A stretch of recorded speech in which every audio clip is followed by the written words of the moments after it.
Welcome back, everyone, to the Homeric Epic Podcast. I'm glad you've chosen to join me yet again, this time for Iliad Book 8. This book is a god-heavy book with some fascinating divine machinations, fumbled chariot driving, and arguably the best and most beautiful simile of the entire story. All of this is, of course, leading to the ninth book, but not in the regular way that the previous book leads to the next one. Well, okay, also in that way as well, but especially so here. Books 7 and 8 establish and reveal things that are particularly important in light of the events of Book 9, which of course I will highlight for you in this episode and the next. So don't worry, dear listener. Before we start, though, let me quickly recap the events of Book 7. Book 7 opens with a clash between Trojans and the Greeks. Hector and Paris, driven by a thirst for renown, quickly cut down numerous Greek fighters, spreading turmoil through their ranks. At the same time, the gods watch the unfolding mayhem from Mount Olympus, and Athena and Apollo choose to step in, aiming to temporarily cease the carnage. The deities rendezvous outside Troy, where Apollo proposes that Hector be incited to challenge a Greek hero to single combat, a plan that Athena supports. Helenus, Troy's chief prophet, infers the will of the gods and counsels Hector to seek a brief peace and challenge a Greek hero to a duel. Filled with desire for glory, Hector follows this advice and calls for a cessation of the hostilities. The armies halt, and Hector issues a challenge for single combat to the Greeks. Menelaus rises to answer the call, despite some hesitancy from his comrades. Agamemnon, however, dissuades his brother. He is wary of Hector's battle prowess. The Greeks draw lots to determine Hector's opponent, and Ajax's name is drawn. Fierce battle ensues between the two warriors as they exchange spear throws and rock tosses. The combat is eventually halted by the heralds, stating that the gods cherish both warriors too much to witness their deaths at this time, and with night approaching, both warriors agree to pause the fighting for the day, with plans to resume later. During the pause, Nestor suggests they retrieve the dead and erect a wall to shield their ships. In the Trojan council, the debate arises over whether to return Helen and her wealth, but Paris refuses to relinquish her, but does agree to return the stolen treasures. The Trojans dispatch a herald to the Achaeans. The Greeks reject the proposal regarding the treasures, but consent to a truce for burial of the dead. Both sides then proceed to gather and cremate their fallen. As the Achaeans construct their wall, Poseidon voices his discontent to Zeus about their lack of sacrifices, and fears that the wall will eclipse the one built by him and Apollo for Troy. Zeus, however, dismisses his worries, jesting that he can simply obliterate the wall post-war, leaving no remains. As night descends, the Greeks revel in their temporary triumph with a feast and drinks, while ominous thunder from above hints at impending turmoil and sorrow. Night has fallen, neither army has achieved anything meaningful, and the Achaeans are now even more dug into their position. The narrative could very well go either way at this point, and this is exactly the intention of the poet. Now, if you're listening to this 8th episode of the Homeric Epic Podcast, that can only mean that you don't hate it. And maybe you even enjoy it. So for that, I thank you. If you enjoyed enough to leave a like or review wherever you listen to your podcast, I would even thank you again. Before we dive into the analysis of Book 8, though, a quick recap is in order. Book 8 of the Iliad opens as Zeus summons the gods on Mount Olympus and prohibits them from interfering in the Trojan War, threatening severe punishments for those who disobey. He asserts his supremacy with a description of his immense power, which silences the gods, save for Athena, who politely asks her father if they can provide advice to the Greeks. Zeus then oversees the battlefield from Mount Ida, balancing the fates of the Trojans and the Greeks in his golden scales. The fate of the Greeks weighs heaviest and sinks the scales to their side, signaling that the Trojans will be victorious that day. Zeus sends thunderbolts amongst the Greeks, forcing their retreat. The main Greek characters are frightened from this omen and flee the battle line. Old Nestor has some trouble with his horses, as Paris has shot one with an arrow, but Diomedes comes to his rescue. Two are about to charge at Hector, but are turned away by a lightning bolt from Zeus. Despite Zeus's earlier warning, Hera and Athena contemplate assisting the Greeks, and even go so far as to gear up and head down to Troy, but Zeus sends Iris to sternly remind them of his decree.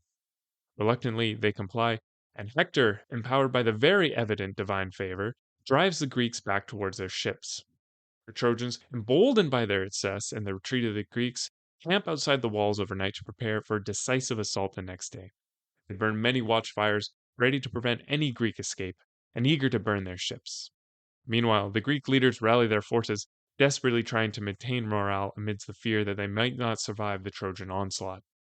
The end of Book 8 marks the end of, surprisingly, only the second day of battle.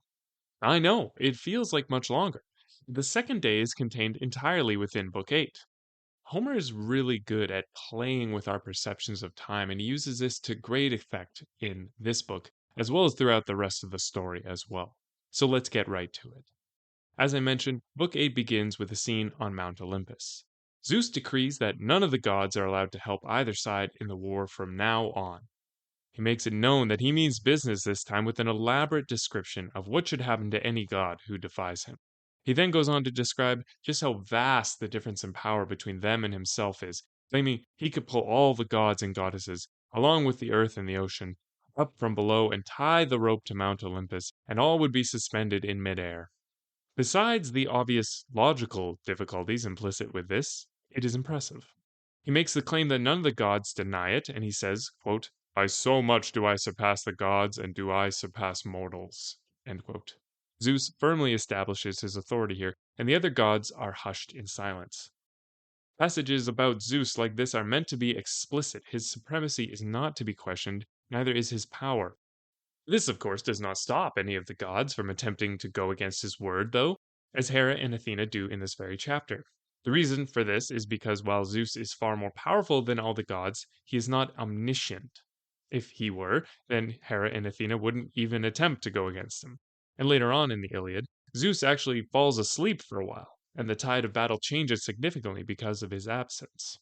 But this scene here with the Olympian gods being firmly put in their place is meant to be compared to the other assemblies of leaders we have in this book, the Trojans and the Achaeans. At the end of Book 7, there were two assemblies. In the first, Nestor proposes burying the dead and constructing a great wall, and everyone hurrahs in agreement and is done. In the corresponding Trojan assembly, Antenor says they should give back Helen and all her possessions, but Paris shuts him down. He relents a little to returning the possessions, and Priam says, well, more like decrees it, and they, quote, listened closely and obeyed, end quote.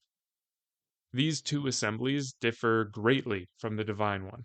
On Olympus, Zeus's rule is absolute. No one can oppose him, and there is no real room for dissenting opinions. Unlike on Earth, where Antenor can disagree and be overruled. And Paris can say what he wants, and then Priam can make it happen. Likewise, there is no sense of consensus among the gods, like with the Achaeans, because on Olympus, Zeus's word is law. Athena, though ever her father's favorite, is the only one to speak up in response. She states that they all know that Zeus's strength is not to be resisted, but, quote, nonetheless, we pity the Danaan spearmen, end quote. She proposes giving them counsel. The Greek word is boulein, so that not all will perish. This scene, among others, benefits greatly from reading it a little allegorically. Athena, of course, is the goddess of wisdom, sprung from her own father Zeus's head. If the gods are not able to help them directly in battle, Athena compromises by giving them counsel instead, and it could be interpreted that without the gods on your sides, you may prevail with wisdom alone. Such a reading of Athena meshes well with her previous escapade on the battlefield with Diomedes against her brother Ares, which we covered in episode 6 on Book 5. In that scene, aided by an invisible Athena, Diomedes faces Ares and spears him. Wisdom, in the form of Athena, has defeated brute strength, represented by Ares. It is even more explicit later in the Iliad, during the Theomachia, the battle of the gods, when Athena herself fells Ares with ease. These allegorical readings are interesting, and there are some specific examples of them elsewhere in the Iliad that have received attention throughout history that we'll go over. After Zeus has sternly warned the other gods not to interfere, he speeds down to Mount Ida to oversee the impending battle. The observation of the battle has an air of detachment compared to the previous battle scenes, no doubt meant to highlight Zeus's point of view from high on the mountaintop. As the battle rages down below, Zeus brings out his golden scales to measure the fates of both armies against one another. Now, fate and the concept of determinism, that is, whether human beings have free will or not, is a bit nuanced in Homer. A scene like the following is a good example of how the gods and even Zeus operate within the bounds of fate and even help to enact it. Quote, Then Zeus, the father, leveled his golden scales, and placed in them two portions of death that brings enduring grief, that of the horse-breaking Trojans and that of the bronze-clad Achaeans, and lifted them, holding by the middle, and the measured day of the Achaeans sang. End quote. Zeus measures the fate of either side to see which one should lose the current battle, and then proceeds to lightning bolt the side that is chosen. The Achaeans' portion of fate is heavier, so they must lose the battle. From this, we might conclude that Zeus has no control over fate and is simply aware of it. But other scenes seem to contradict this. Later on in Book 16, Zeus wishes to save his son Sarpedon from death at the hands of Patroclus, but cannot decide whether he should do so or not. Hera says to him, confused, quote, "This mortal man, long ago consigned to his allotted fate, you wish to release him from the hard sorrow of death?" End quote. She goes on to say that he may do so, but the other gods will not approve and may try to save their offspring from death in the war as well. Instead, she suggests returning his body to his family so they may bury him, and to this he agrees, consigning his own son to death. In this scene, we see Zeus aware of Sarpedon's impending fate and grappling with the desire to go against it. Note that is not due to a lack of ability that Zeus does not act to save Sarpedon. Instead, it's due to the other gods' opinions of his actions, and the fact that they would try to save their own children. The image of the king of the gods weighing the fate of both armies and enacting that fate is a powerful one, and enables the poet to speed the action along, while giving the characters a plausible reason to retreat. They can simply see the thunderbolts from Zeus, and no one could blame them for running. And run they do, with the many of the main Greek captains taking flight. Only old Nestor remains, not because he wanted to, but because Paris has shot with an arrow one of his horses. Luckily, Diomedes perceives the old man's difficulties and tries to rally Odysseus to help him save Nestor, but Odysseus cuts and runs. You may think this uncharacteristic of Odysseus, who in Book 4, during the inspection of the troops, retorted to Agamemnon that he would see, quote, "the beloved father of Telemachus grappling with the foremost fighters." End quote. And indeed we do, as Odysseus is the last to be described retreating, implying he is truly fighting amongst the forefighters. We have also seen many of the other Greek captains flee, so it's not out of the ordinary to run when Zeus is hurling lightning bolts into your midst. Nonetheless, Diomedes approaches Nestor and offers him the reins of his chariot, and together they will charge at Hector. Their two attendants, Sthenelus and Eurymedon, take care of Nestor's chariot, and Diomedes casts a spear at Hector, killing his charioteer Eurypylus. Hector wields about and collects a new charioteer named Archeptolemus, and continues to rout the Achaeans. The poet says something peculiar here, quote, "Then there would have been destruction and works of war without remedy, and the Trojans would have been penned in Ilion like sheep, had the father of gods and men not taken sharp notice." End quote. Zeus sends a thunderbolt directly in front of Diomedes and Nestor's chariot, prompting Nestor to recommend fleeing the god's wrath. Diomedes is reluctant, as he fears what his enemies will say of him if he flees. But Nestor assures him that even if they do, no one would believe them due to the numerous Trojans he has killed already. The two take flight, and Hector does not miss his chance to boast, calling Diomedes a woman. We then have a repetition of the 3 times X and 3 times Y motif that we saw with Diomedes in Book 5. This time it takes the form, quote, "3 times he pondered in his mind and heart, and 3 times from the peaks of Ida thundered all devising Zeus, giving signal to the Trojans of battle victory was changing sides." End quote.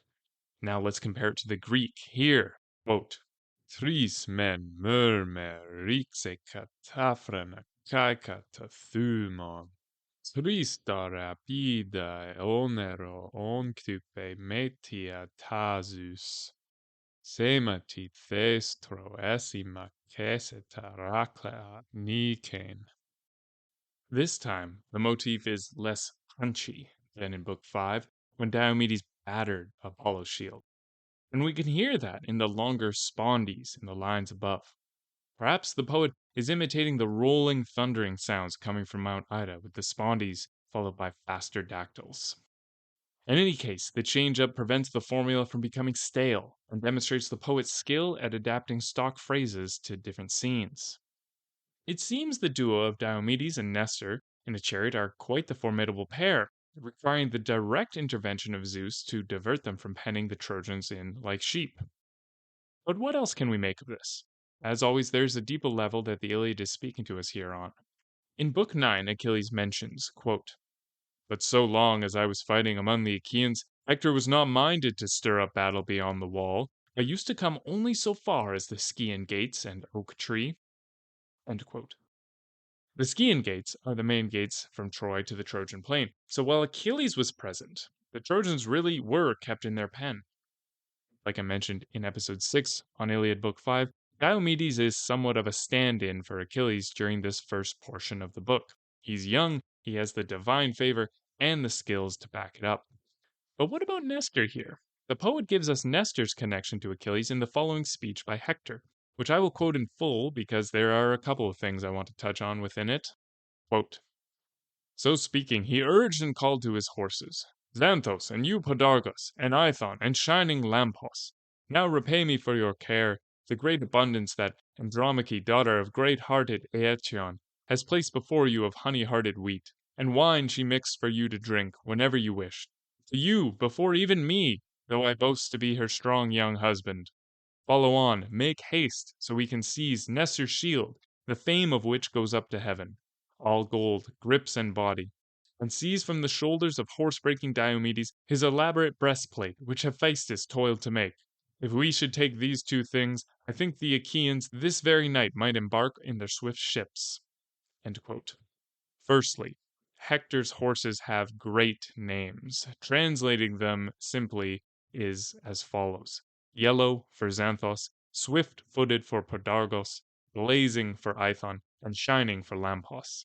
But perhaps better translations, considering that they're animals, would be Blondie, Fleetfoot, Blazes, and Sparkle.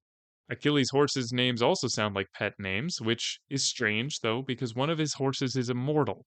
And these names, in conjunction with Andromache's special care for her husband's horses, are simply adorable.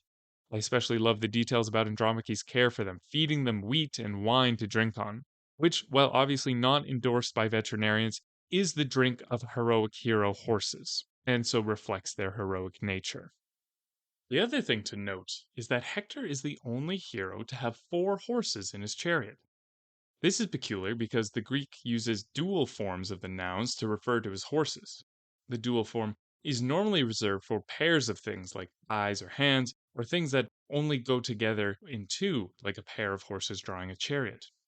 So perhaps there used to only be 2 horses, and the poet simply preserved this diction out of habit or ease of use. But I will admit a 4-horse-drawn chariot is certainly more impressive.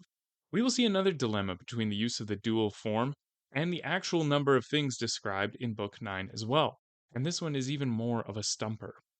But back on track. Hector mentions Nestor's shield, the fame of which goes up to heaven. Achilles also has a famous shield and set of armor made for him by Hephaestus in Book 18. The breastplate of Diomedes could be the one he just received from Glaucus in Book 5 when they exchanged gifts of Xenia with one another, but it's not clear.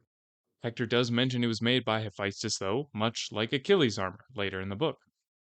Diomedes, as I just mentioned, is a surrogate for Achilles, and the shield of Nestor is connected to Achilles' shield, and the armor of Diomedes, made by Hephaestus, again connected to Achilles. But remember from the last episode the lengthy tale that Nestor told to the Achaeans about Eruthalion? We discussed how that story foreshadows Hector's death later on in the Iliad. And this scene here serves to reinforce it as a model for the later part of the epic. Here, Hector seeks to despoil the famous armor of Nestor and Diomedes, but later on will succeed in despoiling the even more famous armor of Achilles when he takes it from the dead Patroclus. Thus, we really have 2 Achilles riding in the chariot together, only on this occasion they must flee Hector, instead of Hector fleeing Achilles like later in the story. On top of all of this, though, is yet another layer. You see, the events detailed in Book 8 around Nestor's chariot troubles and Diomedes rescuing him from Hector parallels very closely a later event in the Trojan epic cycle, specifically an event from the story after the Iliad called the Aethiopis. To summarize, the Aethiopis covers events directly after the Iliad, including the arrival of the Amazonian queen Penthesilea, the death of Thersites, the arrival of Memnon from Ethiopia, and Achilles' own death. But right in the middle is a very important event involving Nestor and his son Antilochus. The gist is that Achilles had temporarily left the fighting to be cleansed of the murder of Thersites, and so Memnon was fighting unopposed. He spies old Nestor in the fray and sets out to kill him, but Nestor's son intervenes to defend his father.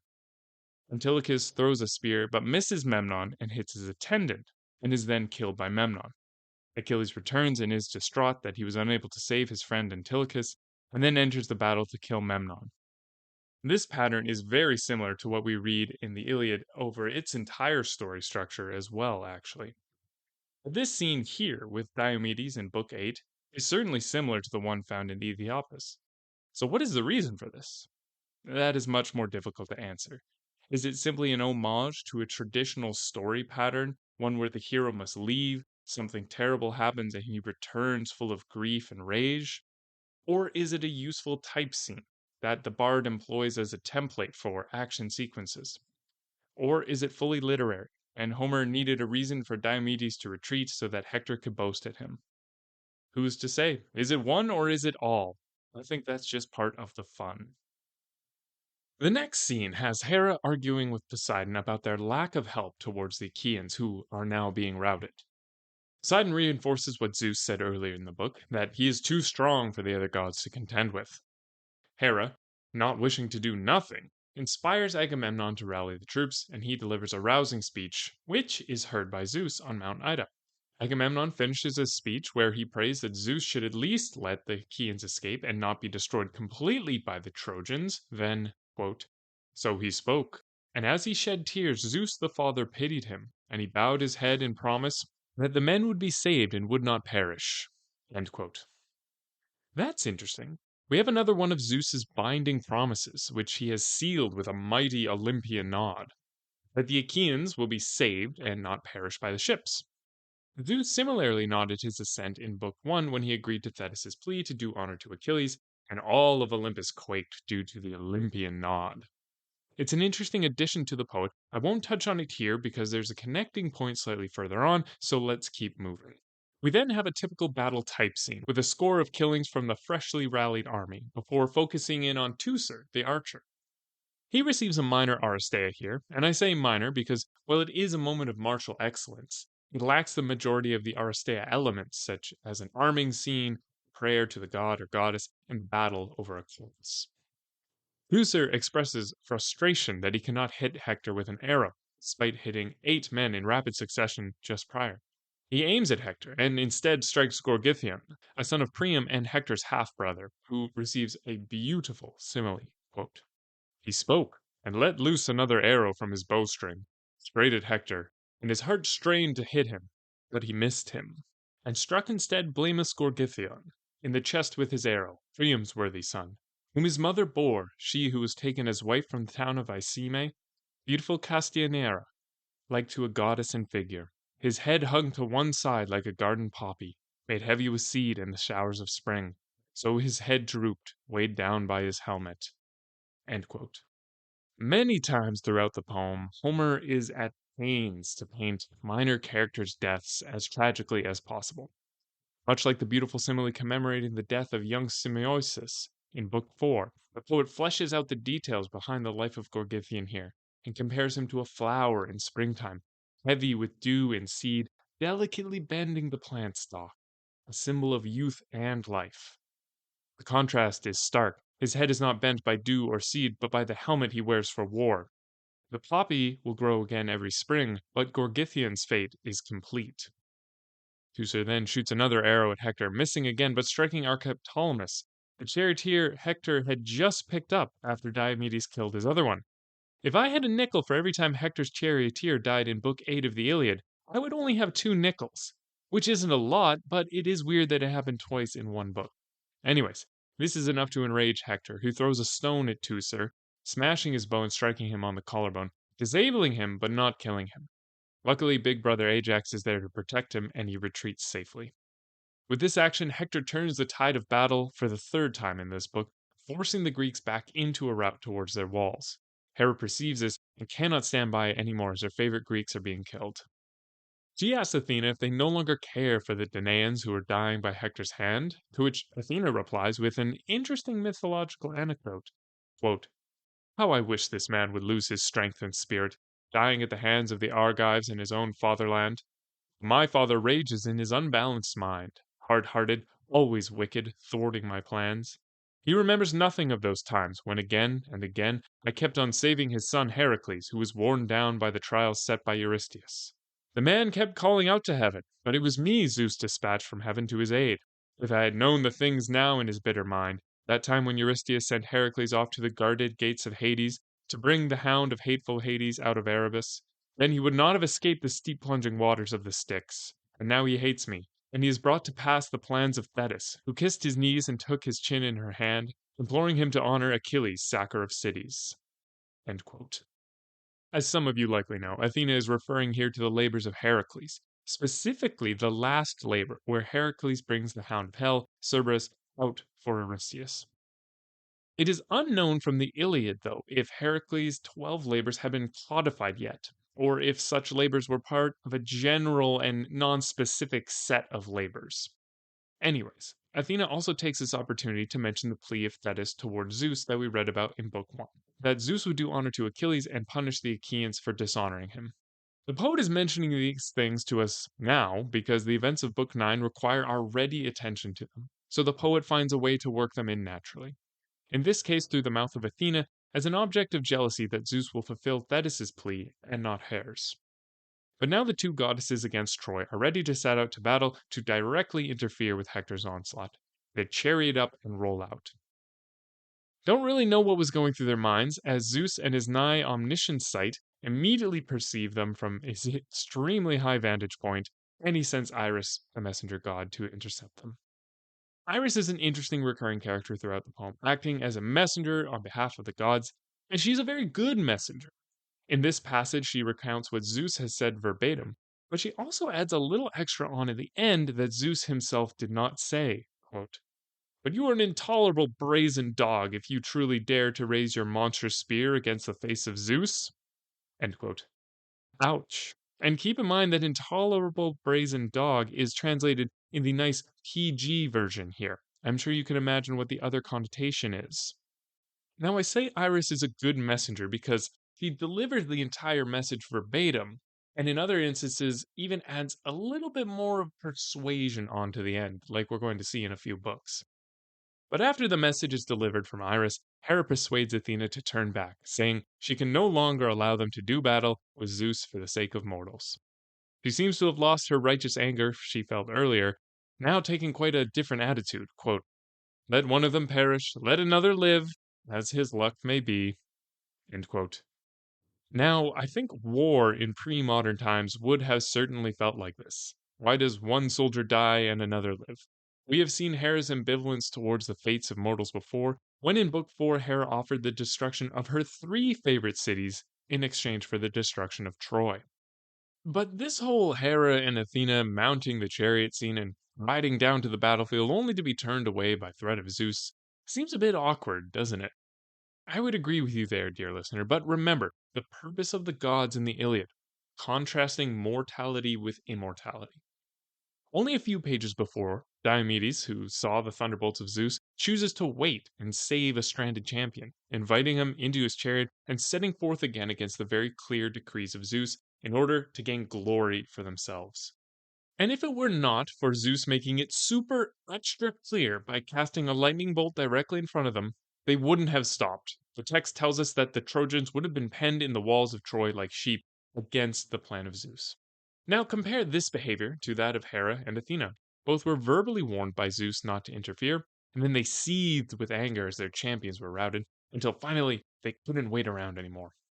After they mounted their chariot, one older than the other, the younger a warrior, they receive a message from Zeus that he will lightning bolt them unless they turn back. So they turn home and sit around. The aversion to pain displayed by the gods, the aversion to risk, makes them incapable of being heroic. The gods cannot be brave. It is precisely because Diomedes and Nestor fight in the face of Zeus's wrath that they are heroic. After turning back the two would-be meddlers, Zeus himself returns to Olympus, seemingly satisfied with the current trajectory of the war. The tide of battle is thoroughly turned, and so no further lightning bolts are required. Upon arrival back in the throne room, Zeus perceives Athena and Hera sitting apart from the other gods, devising schemes to destroy the Trojans, and he seeks to provoke them. Quote, "Why are you two so stricken, Hera and Athena? You do not, I think, exhaust yourselves in battle where men win glory, destroying Trojans, on whom you have settled your terrible rancor." End quote. Zeus also reminds them again how much more powerful he is than them, and how he would have blasted them off their little chariot via lightning bolt should they have continued. This is enough to get a rise out of Hera, who reiterates her and Athena's concern for the Achaean spearmen. Zeus replies, further emphasizing his supremacy, but also strangely spoiling the rest of the book for us. Quote, "In the morning you will see an even more powerful son of Cronus, if you should wish, Lady Hera of the brown eyes, destroying a great army of Argive spearmen. For mighty Hector will not cease from fighting before Peleus' swift-footed son is stirred beside the ships, on that day when men fight beside their sterns, in a most terrible narrow space about dead Patroclus, for this it is decreed by heaven." End quote. Now, I did warn you, didn't I? Well, actually, I know I did, because I made sure to mention it in episode 1, to quote myself for once. I will be spoiling the end while discussing many of the early parts of this book, but don't let this turn you away. In fact, many times the text itself simply states how the story will end, and while this is very different from our modern stories, I will try to demonstrate how it actually enhances the tale. End quote. What a genius scholar. Anyways, knowing this does enhance the story. We are now anticipating Achilles' return to battle and dreading the death of Patroclus. We know Hector will reach the sterns of the ships and that he will cease his fighting, but it's unclear why. And like I've mentioned numerous times before in the last few episodes, statements like this are looking forward to Book 9, where the Achaean leaders will beseech Achilles to return to battle. A statement like this from Zeus implies that they will succeed in getting him to return to battle, and thus our suspicions are primed and ready for the next book. Now, this statement here also connects to the mighty nod by Zeus earlier in the book in response to the prayer by Agamemnon. Zeus assented to not letting the men perish, and then comes out and says it to Hera and Athena that there will be fighting by the ships and that Hector will cease his advance. Zeus is able to make this promise because assenting to Agamemnon's prayer is already in line with his promise to Thetis. There needs to be an army left to honor Achilles, so he was never going to destroy it utterly, unbeknownst to the characters in the story, that is. Thus, the mighty nod he gives Agamemnon serves to reinforce his statement to Athena and Hera here, and to signal to us readers that the ships really won't be destroyed. Back down on the plains of Troy, night falls. Too quickly for the Trojans, and not soon enough for the Greeks. The Trojans, having pushed farther than ever before, assemble outside, and Hector delivers a rousing speech. Take special note of the tone here from Hector and what we have learned about him in the last 2 books. Hector speaks of night's quick coming, a help for the Argives, and urges the men to take their meal and gather firewood so they may burn many watchfires all night. He also tells the heralds to have the boys and old men of the city camp outside the walls and on the ramparts, and that the women should kindle great fires in every home. The reasons for this, he states, are to prevent the Achaeans' potential escape by ship, and to prevent a potential ambush in the city. Ironic, considering that after Hector's death, this is exactly how Troy will fall with the Trojan horse. The remainder of Hector's speech is exhortations towards the army and is very optimistic. And with good reason. Hector today witnessed literal lightning bolts from Zeus striking the enemy army, and he has pushed them back further than ever before. If ever there was a time for optimism, it would be right now. Here is his speech, quote, "Let this be, great-hearted Trojans, as I declare. Let the speech I have spoken serve for the present, that for tomorrow I will announce later to the horse-breaking Trojans, I hope, after praying to Zeus and the other gods, to drive from here these dogs carried by the fates of death, those whom the fates bore in their black ships. We shall guard ourselves for night, and in early morning, having armed in our weapons with the dawn, let us by the hollow ships awake piercing war." End quote. The Trojans shout their applause, roused by Hector's speech, and the book comes to a close with arguably the most beautiful and possibly most famous simile of the entire epic. Before we hear it in the Greek, a quick note on pronunciation. What I try to emphasize in these readings is the rhythm and poetry that makes up Homeric epic. Now, of course, I'm not fluent in ancient Greek, and very few people are, and still, debates rage until this day on the pronunciation and what it actually would have sounded like. Like I mentioned in the first episode, ancient Greek was a tonal language, so it must have sounded much more melodic and sing-songy than what you're about to hear. But I hope you can come to appreciate the rhythm, consonance, and alliteration that comes with the language and the poetry of this story. Let's hear it in the Greek. Oide megafron neontes epipto lemoia gefyras. Ea ta planuki oipure deifsi sikaya ta pola. Hostaten urano astrafa enen amphiselenen. Fineta riprepe aote tepletot nenem mosaither. Ecta fenen pasaxcopi ae kai proon exactroi. Kaina pai ureno fendar hu puron de aspetos aether. Hante de ede te astrage gethe de tefranat poimen. Posime segune one desan thoiro apon. Troon kaion tonpura finata ilio tipro. Listen to the great consonants in there. The soft Greek letter phi makes an appearance throughout in words like phaenen, bright, phynet, blazed or burned, and phrena, heart. There's this beautifully melodic ostot enu rano astropha enen amphiselene, translated as when the stars in the sky around a bright moon. It's got this sing-songiness due to the endings of phaenen and selenen, because in Greek, the adjective, in this case phaenen, bright, must agree in case, number, and gender with the noun that it modifies, here selenen, moon. This results in lots of similar sounds within lines, as adjectives most of the time take the endings of their nouns, and it produces this flowing, melodic effect that is quick and pleasing to the ear. I also really like the line Ante de edetai astra ge gethe de tefrena poime, translated as and all the stars were visible, and the shepherd's heart rejoices. It's got this staccato tau and delta syllables, but switches in the second half of the line to softer syllables. Another very fun thing about this paragraph is all the recognizable words. The word for star is astra, where we get asteroid from. Hura is where we get the word pyre, and the word for moon is selene. The word for panukioi contains the prefix pan, meaning all, and the root nux, which means night, and is cognate with the Latin nox, from which we get nocturnal. The structure of this simile is also very Homeric. Remember back to Book 2 when the Achaean army mobilized for the first time? It was a momentous occasion, and Homer marked the scene with 6 similes, ordered largest to smallest. This scaling down of the size of the similes is like a camera zooming in and narrowing its field of view, taking us from the highest heights to the heart of a shepherd.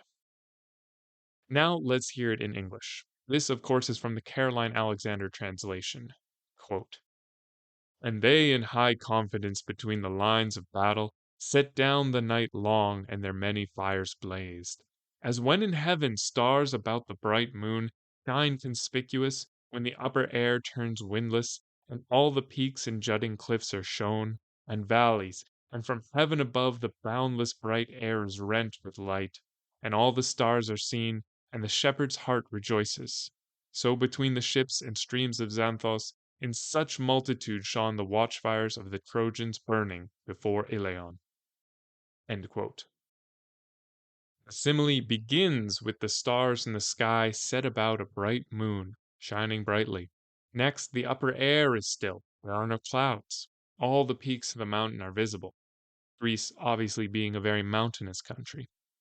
Then the valleys below, which are illuminated from the brightness of the sky. All the stars are seen, and the shepherd's heart rejoices. Why does he rejoice? Well, shepherding is dangerous business. When it's dark, animals can kill your sheep. but they'd think twice about it if they lacked the cover of darkness. And what's interesting about this is that the shepherd is part of the vehicle of the simile. That is the figurative language used to describe the thing in the simile. We're actually comparing the watchfires of the Trojans on the plain here to the stars. But notice that in both vehicle and the tenor, that is the thing being described, there are people in it who are in high confidence or rejoicing. The simile is working double duty because the shepherd and the Trojans are glad about the same thing for slightly different reasons. The shepherd is glad about being able to protect his flock from harm due to the light from above, and the Trojans are glad because of their successful day in battle, and then the brightness of their watchfires are preventing the Greeks from escaping in their ships. So the shepherd is glad due to relief, and the Trojans are glad due to their anticipation of success. But it could also be viewed that the shepherd is Hector, and that the brightness of the watchfires allows him to protect his flock that night, as indeed we are told that the boys and old men burn watchfires around the city to prevent infiltration. In any case, it is a wonderful simile and an excellent way to end the book. The impetus of battle is directed against the Achaeans, and Zeus has made it clear the trend of the next day of battle. There is no escape from the plain. What now? The narrative teeters on this precipice. If only the Greeks had a trump card they could play at this moment. Some warrior so powerful he could turn the tide of battle single-handedly. And if only he wasn't so pissed off currently. For the last few episodes now, I have been pointing out the hints towards Book 9. It is really important for the story. It's only the second time that we see Achilles after all, and this is a poem about his rage. Book 8 is also the end of Act 1, if you like to think about it that way. Books 1 to 8 are relatively even-handed in the fighting, up until now. Books 9 to 16 will show further Achaean losses until, as we just learned from Zeus, Patroclus will be killed. Then books 17 to 24 deal with the ignition and then reconciliation of Achilles' wrath.